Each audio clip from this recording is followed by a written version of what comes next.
Monseñor Juan Aguirre, gracias por estar con OK Diario. Muchas gracias a vosotros. 45 años en Centroáfrica, 1980. ¿Recuerda el primer día? Claro que sí, recuerdo el primer día que llegué a la República de Centroáfrica, era el 1 de diciembre, y estaban haciendo un proceso muy importante en aquella época que era contra el antiguo dictador Bokassa.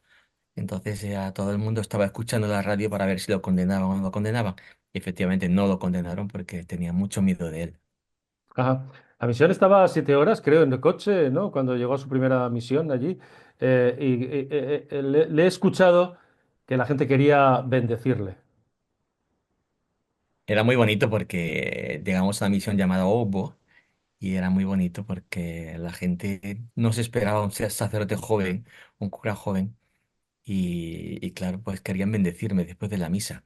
Y el hermano que estaba allí, pues me decía, ponte ahí que te van a bendecir, es un cura joven, eres el puente que une la criatura con el criador y te quieren bendecir porque Dios les ha dado un regalo, ¿no? Digo, ¿qué tengo que hacer? Y digo, pues pon las manos así en cuenco y puse las manos en cuenco y así tal como él me decía que Y la gente empezó a pasar y entonces empezaron a bendecirme según lo hacían esa etnia que es los azande. Y los azande me espurreaban como perlitas de saliva en las manos, ¿no? Y yo ya está, iban pasando, me espurreaban, me miraban y pasaban, ¿no? Y así como 400 personas fueron pasando, ¿no? Y cuando terminamos, pues ya le digo al hermano, "Oiga, nos vamos, vamos a lavar. Y las manos, no, no, todavía no, dice el hermano, todavía no.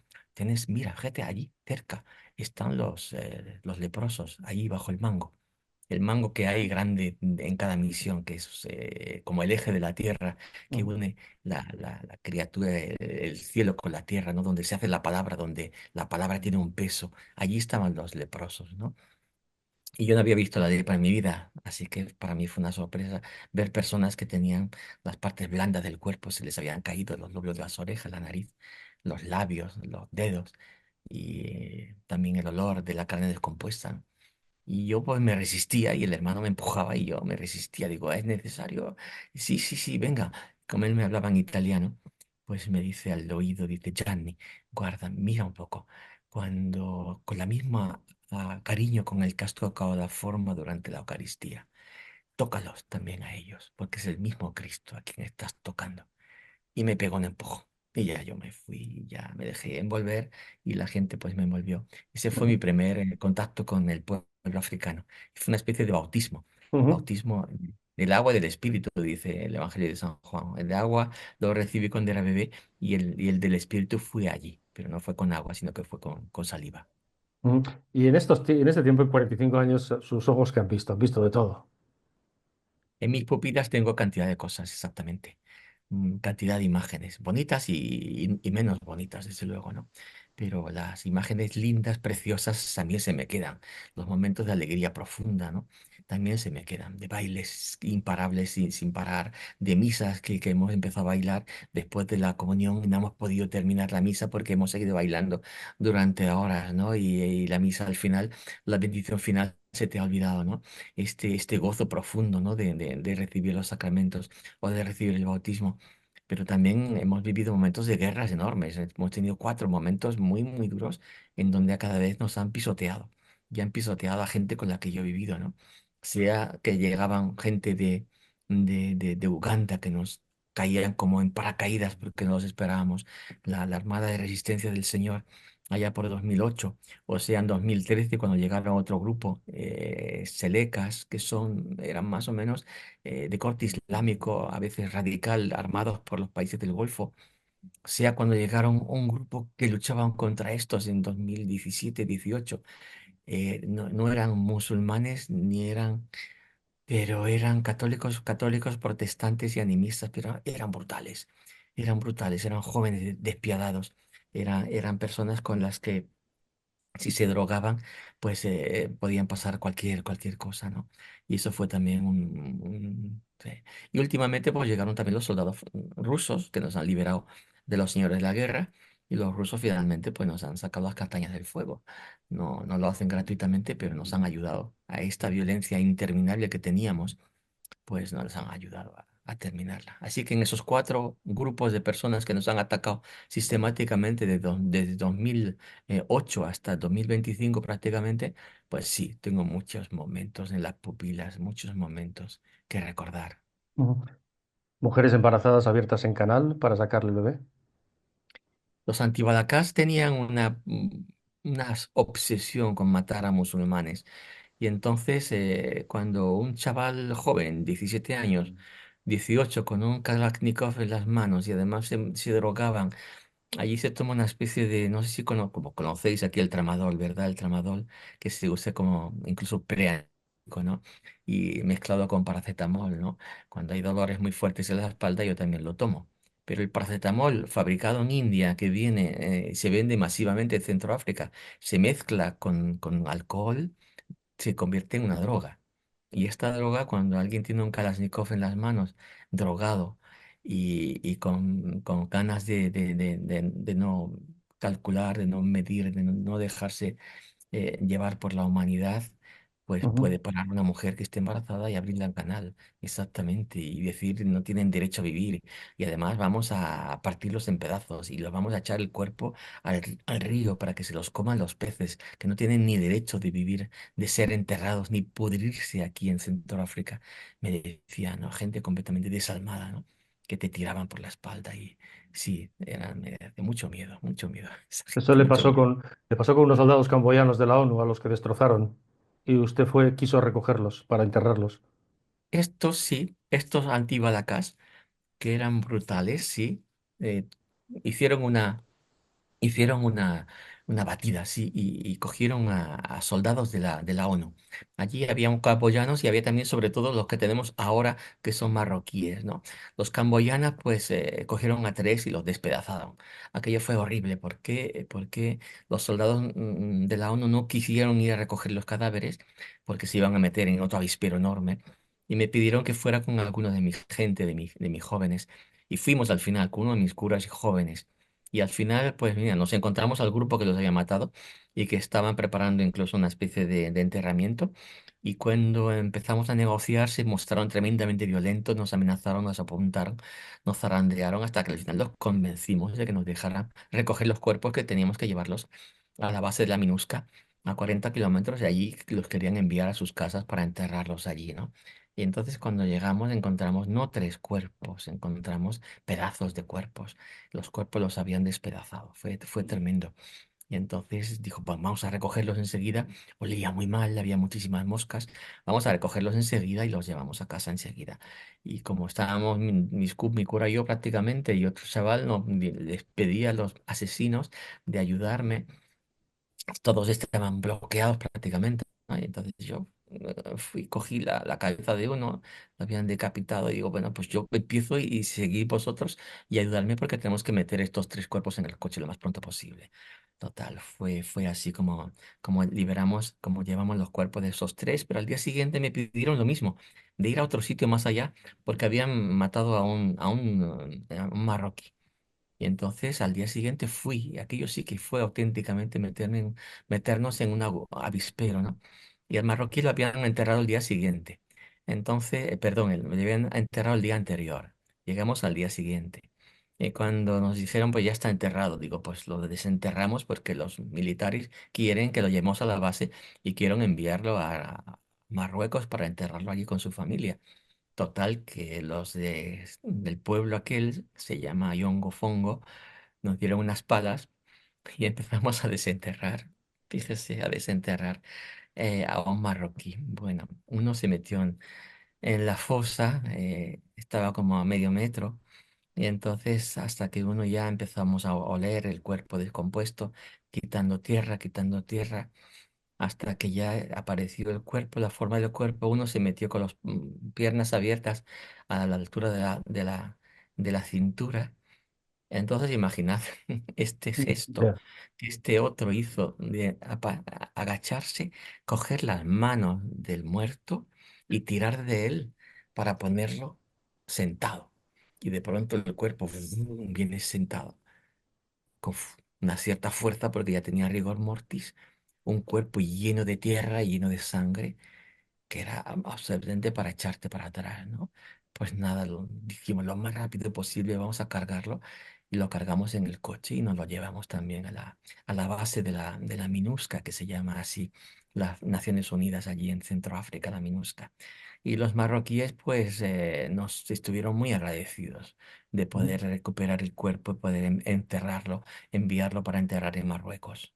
Ajá. Usted ha visto, las madres lloran al final igual, ¿no? Por sus hijos asesinados, sean musulmanas o cristianas, ¿no? Los niños son usados como soldados, esclavos sexuales, ¿no? Las mujeres son violadas como arma de guerra, ¿no? Delante de sus maridos, además, ¿no? Eso. Usted ha presenciado lapidaciones de ancianos con demencia, ¿no? O discapacitados por las cuestiones de brujería, ¿no? Muchas Y cosas. muchas ¿Te lo cosas, cuento ¿no? todo? Eh, Podríamos estar varias horas, pero todo el mundo recuerda cuando salvó a 2.000 musulmanes de una muerte segura, ¿no? Que se habían refugiado en una mezquita y luego usted, ¿no? Los acogió en su misión, ¿no? ¿Cómo fue aquello? Bueno, pues aquello fue que los antibalacás querían atacar a musulmanes y entonces metían a toda la gente en la misma cacerola, porque musulmanes hay millones en el mundo que son buena gente, que rezan el Corán, que son pacíficos, hay millones. Cuando hay una punta del iceberg que son radicales, pues si uno no tiene en cuenta esto, los mete bajo la misma cacerola. Y allí el grupo de radicales no musulmanes de Bangasú, donde yo vivo, que es un pueblo de unos 25.000 habitantes más o menos, atacaron al barrio musulmán, que eran 2.000 personas. Atacaron al barrio, que decía, a mujeres, a niños, a ancianos, a todos. También habría gente más violenta, ¿no? Jóvenes más violentos, pero allí metieron a todos en la misma cacerola. Y entonces, con el ataque masivo con armas, el mundo, la gente musulmán se fueron todos, estos 2.000 personas se fueron a la mezquita. Y allí, pues en los terrenos aledaños de la mezquita, se fueron refugiando y metieron en la mezquita mujeres y a niños, ¿no? Entonces los antibalacás, que eran los tiradores de élite, los tiradores muy armados, violentos, con hambre de sangre, se pusieron enfrente de la mezquita, que hay un mercado, y allí abrieron agujeros en las paredes y para sacar los fusiles y tirar. Empezaron a tirar de manera descontrolada contra, sobre todo las puertas y las ventanas para poder matar a gente dentro, como efectivamente a través de las ventanas mataron a gente fuera. Era un domingo, nos enteramos después de la misa. Entonces yo me fui para allá, cogimos el coche, cogí a uno de mis curas, venidos, vamos, nos ponemos la sotana blanca, vamos allá.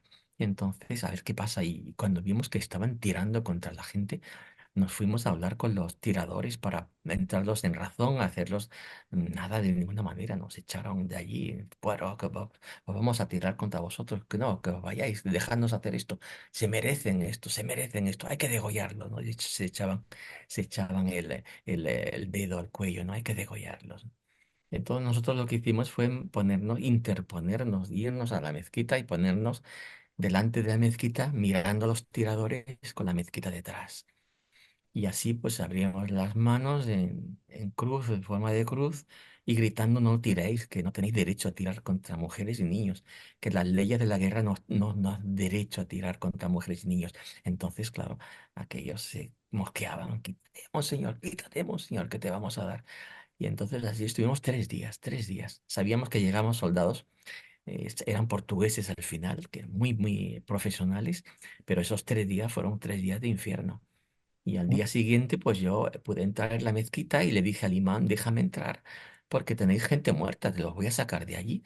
Y el imán dice, solo tú entras, que no entre nadie más a contaminar la mezquita, no, están muertos de miedo, una histeria colectiva.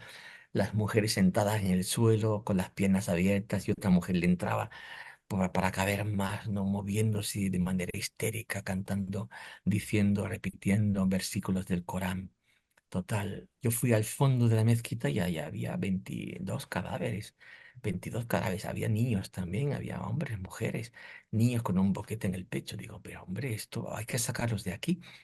Entonces me di cuenta de que las madres histéricas recitando el Corán no solo habían tenido la tremenda angustia de ver a sus hijos muertos, es que ahora tenían que verlos descomponerse. 24 horas después, los niños estaban descomponiendo delante de sus madres. Y aquello fue brutal. Y digo yo, vamos a sacarlos de aquí, hacemos una fosa común. Y así hicimos. Dejaron entrar a mis curas también, sacamos los cuerpos de todas estas personas, de la Cruz Roja que estuvieron por allí, centroafricanos de Bangasú, habían hecho una fosa común y allí los metimos. Luego, pues, cogimos también a otros que estaban muertos por allí, que los habían matado, aunque no preguntamos si eran musulmanes o no, pero los enterramos todos en la misma fosa, pero aquello fue muy duro, porque Los llevaron a su misión y iban a estar poco tiempo, pero estuvieron 4 años, ¿no? exactamente, los portugueses se fueron a los 3 días y los musulmanes dijeron, aquí nos vuelven a matar, nos vuelven a degollar. Queremos ir a la misión católica. Y sí, creíamos que iban a estar, liberamos el seminario, metimos los seminaristas, 60 seminaristas, los llevamos a otro sitio, los curas también se fueron. La gente entró, y llegaron camiones, llegaron caminando. Entraron en las habitaciones de los curas que no habían tenido tiempo ni siquiera a retirar sus armarios, sus sábanas, sus ordenadores, sus radios. Y entonces estos hermanos nuestros estuvieron 4 años, sí, 4 años. Y al final muy bien. Fue una experiencia durísima también, ¿eh? Esos 4 años, muy dura, porque Pero la al misión final, católica. después de 4 años, tengo entendido que les robaron todo cuando se fueron. Bueno, sí, se llevaron todo, no digo robaron, pero tienen necesidad. Ellos, la ONU les hizo casas nuevas en el barrio, reconstruyó el barrio, entonces ellos necesitaban sillas, mesas, camas, ventanas, los cuadros de las ventanas, entonces lo llevaron todo. Y cuando yo decía, pues, oye, Alimán, pero encima que os hemos protegido tanto tiempo, ahora nos dejáis así. Y el imán me sonreía socarronamente, decía, pero mira, monseñor, fíjate las paredes, fíjate el techo. Eso no lo hemos tocado, el techo y las paredes. Digo, bueno, ya está, ya he entendido, que algunos habían propuesto incluso de destruirnos del seminario. ¿Cuántas veces le han puesto entonces una pistola en la cabeza o le han silbado las balas, monseñor? Muchas veces, me han silbado las balas muchas veces. Yo siempre me pongo en manos de Dios y sé que Dios me va a proteger. Y además el día de mi muerte ya lo sabe Dios, que yo me preocupe no va ni a alargar ni a retrasar el día de mi muerte. Así que siempre he hecho lo que yo creía que tenía que hacer y me he puesto donde tenía que poner. Y de alguna manera, pues a veces las balas me han pasado rozando, o a veces me han atacado, o a veces gente pues me ha apuntado y hemos estado con el fusil, el Kalashnikov. Recuerdo una vez iba con un coche, mi coche de siempre, hace 20 años, un RAF negro Toyota, y iba al puerto de Bangasú, el puerto fluvial, y allí había controlando un señor que era brutal, se llamaba Rubén, y además estaba drogado. Y con el fusil yo tenía un periodista de un diario francés, La Croix, La Cruz, que es muy conocido allí en Francia. Entonces este señor se moría de miedo. Yo lo miraba y estaba blanco como la pared y el otro con el Kalashnikov apuntándome que tú los has recogido, que tú has salvado a algunos musulmanes, que no, que hay que degollarlos, porque eres un traidor, me decía, ¿no? Entonces yo le decía, mira, si mañana tú estarías en la misma dificultad de estar herido y que yo tuviera que venir a ayudarte, te lo haría, te ayudaría, como he hecho con ellos. Yo no pienso ni que son musulmanes ni que son no musulmanes, no me interesa que son personas y son personas que tienen necesidad, así que voy a hacerlo. Y él seguía atacando con el fusil, dándole vueltas con el fusil. Digo, pues deja de apuntarme y te explico mejor. Y yo no hacía más que subir la música que yo tenía. Tenía una música de Borac muy suave, muy suavita. Yo subía la música para que invadiera todo el coche y de alguna manera calmara el énfasis de este hombre, ¿no? Hasta que al final nos dejó. Al final nos dejó marchar. Y a los 2 meses, 3 meses, este hombre Bruno estaba en una moto, iba en una moto de paquete, de tercero, una moto, y alguien le pegó un tiro con un fusil de salvas, ¿no? De salvas estos de perlas, ¿no? Ujú, De bolitas, ¿no? Le llenó de bolitas desde la frente hasta la pierna, porque le pilló de golpe, ¿no? Ahí tendría como 30 40 bolitas en su cuerpo, ¿no? Y estaba muy malherido. Y lo cogimos, lo llevamos al hospital de la Misión Católica, que se llama el Buen Samaritano.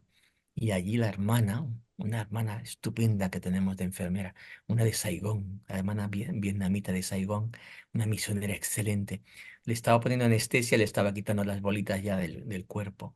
Entonces llegué yo a decirle, pues, como aquello que te dije hace 3 meses era profético, se ha hecho realidad, aquí estoy ahora ayudándote a ti como hace meses ayudaba yo a ujú. los musulmanes.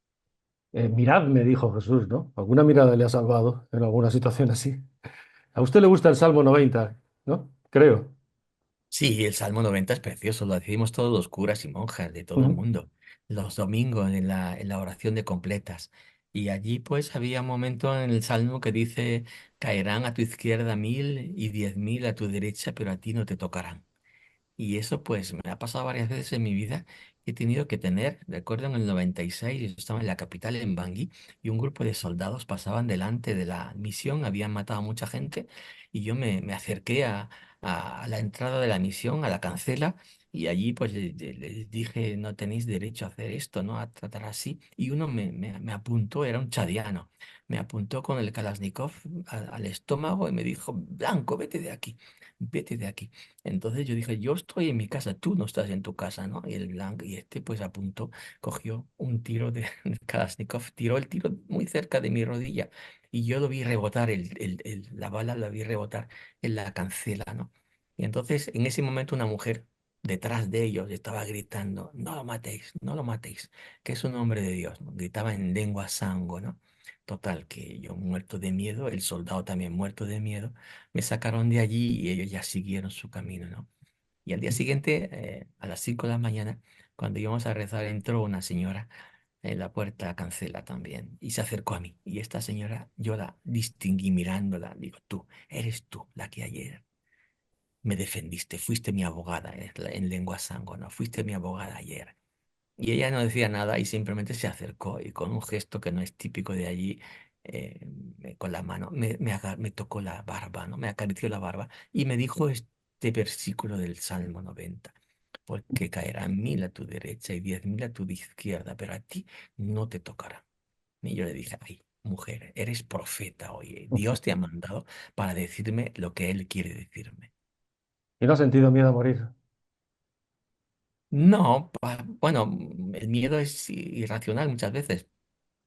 No, no es que no haya tenido miedo, es que tampoco lo he pensado. En ese momento estábamos pensando en qué hacer.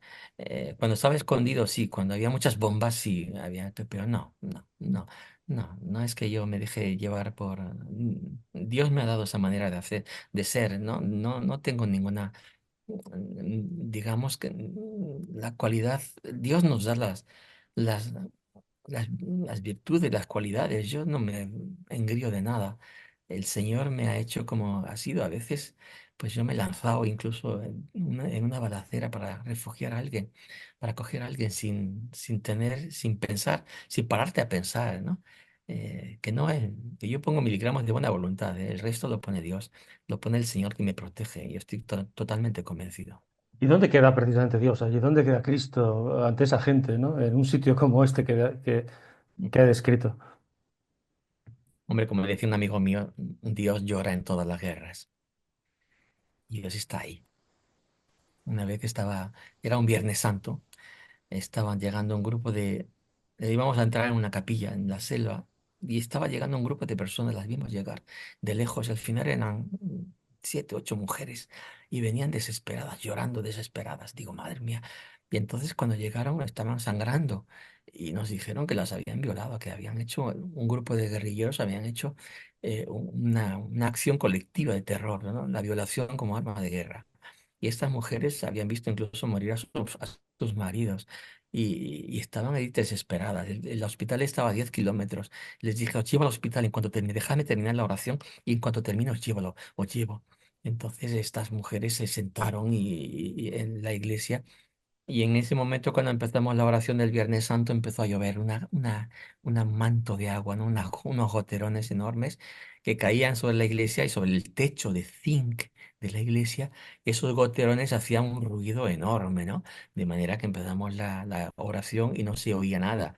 Leíamos el Evangelio y no se oyó nada. Hicimos comentarios y solo se veían como se movían mis labios, pero la gente no entendía nada del ruido que había de las gotas de agua que caían, ¿no? Cuando terminó la oración, pues ya salimos y escampó. Y cuando me dice el catequista, dice, ves, monseñor, el dolor enorme que han traído con ellas estas mujeres, que Ujú, durante toda la celebración Dios no ha parado de llorar, no ha parado de llorar. Digo, ujú, que, que, qué gracia tienes, fíjate, tú lo has ujú. dicho. Dios llora en todas nuestras guerras. Allí las misas creo que duran 3 horas y además ustedes están para, y voy a decir lo justito, ¿no? Porque las preparan ellos, claro. Usted hace toda esta labor, digamos, material, ¿no? Pero usted está allí evangelizando, que es lo sustancial también. Nosotros vamos con dos monedas, una moneda con dos caras. Es la misión del misionero. La primera cara aparece la palabra evangelizar. Y en la segunda cara aparece la palabra promoción humana. Y todo hace parte de la misma moneda. Y la moneda de la vida misionera, la que estamos allí, somos 10.000 misioneros españoles que estamos allí. Pero ahora mismo pues están saliendo miles y miles de misioneros africanos que están yendo a evangelizar a otros sitios, ¿no?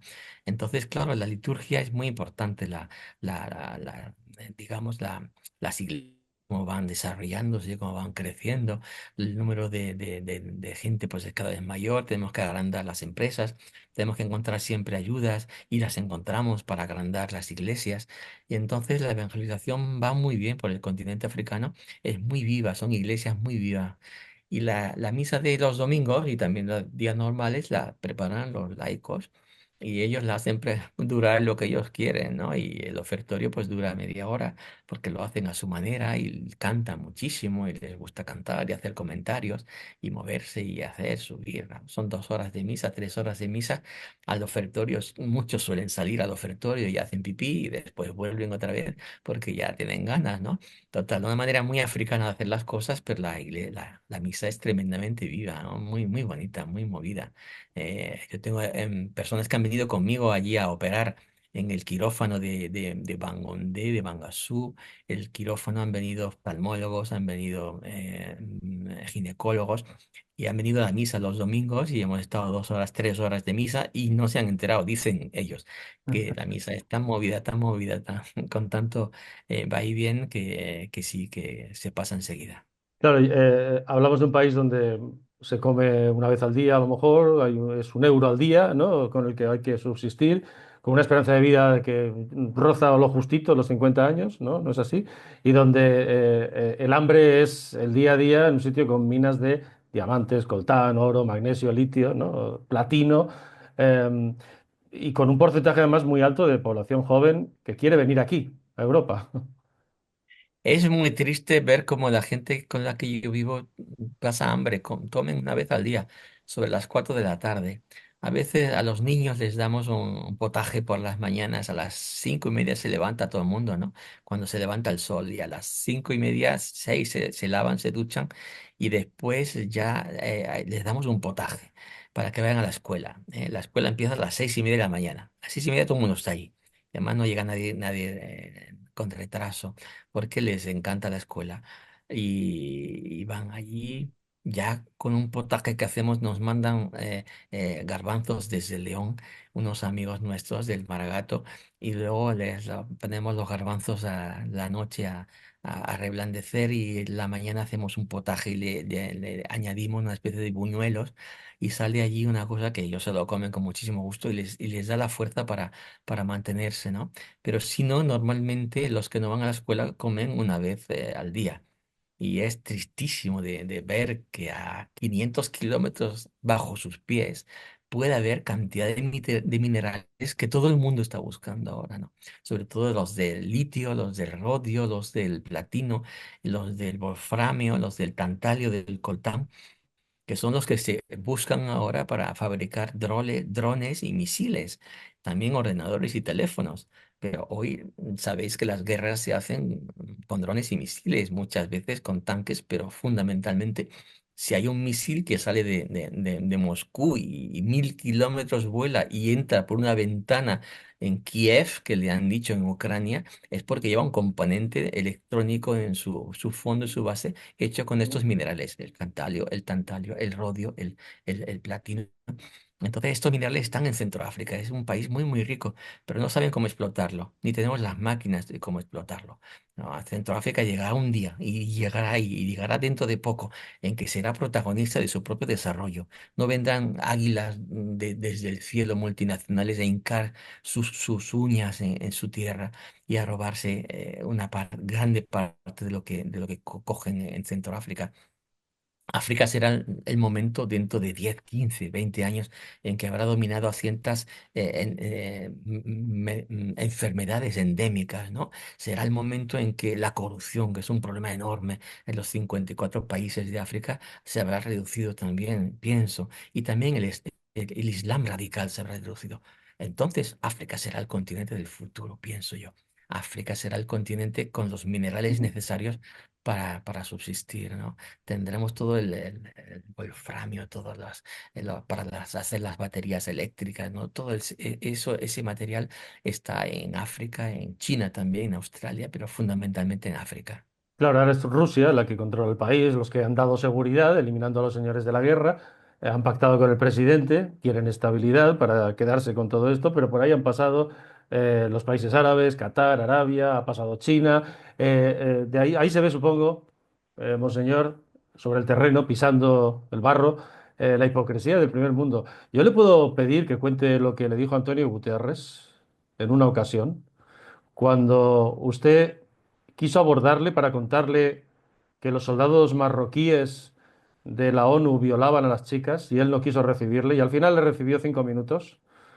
¿Y qué pasó? Si quiere Bueno, contarlo.